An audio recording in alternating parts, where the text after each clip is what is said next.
Ο Μαμάτης, όμως το πέρασμά του δεν ήταν τόσο καλό όσο το προηγούμενο, αφού η μεταφορά βάρους που μας εντυπωσίασε πριν.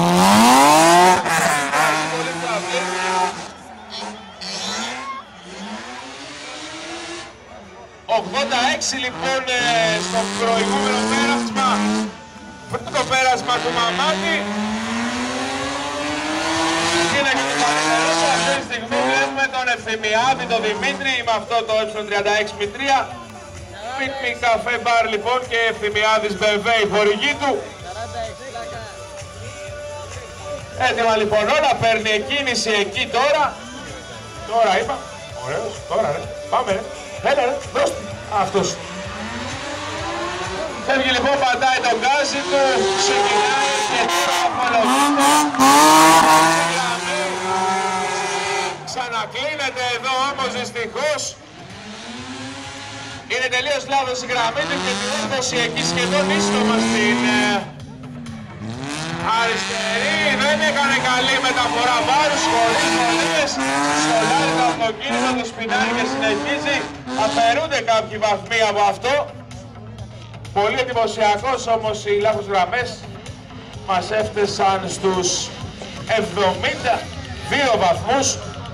Σημαντικότερα λάθη ήταν τα ισιώματα εδώ μετά μάλλον στο δεύτερο drift zone σχεδόν ίσιοσε το αυτοκίνητο με τις διορθώσεις. Θέλουμε τώρα αυτό το πέρασμα. Μικρές γωνίες, τον στέλνουν εκτός διαδρομής, ξαναισιώνει εκεί. Είναι χειρότερο στο μοσύνη μέχρι τώρα, είναι λάθος η γραμμή του. Κάνει το ίδιο λάθος εδώ σχεδόν. Αυτό σημαίνει λοιπόν ότι έχει κάνει αρκετή βαθμή σε αυτό το πέρασμα. Κοίτα, δεν φαίνεται τίποτα.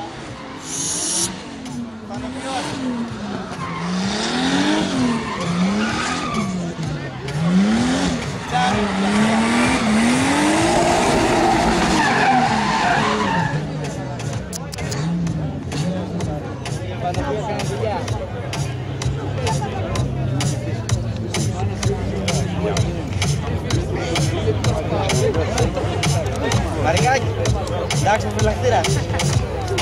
Τώρα θα ξεκινήσει ο Πέτρης. Τι, ναι. Το πριν δεν πιάνει.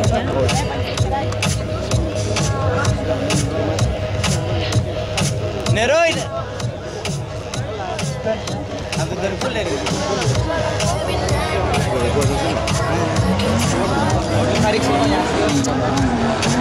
Βουτάνης Ευρυπίδης λοιπόν, για να το δούμε.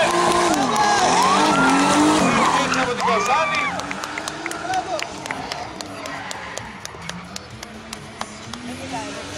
Πολύ δυνατό το αυτοκίνητο, ωραίο πέρασμα.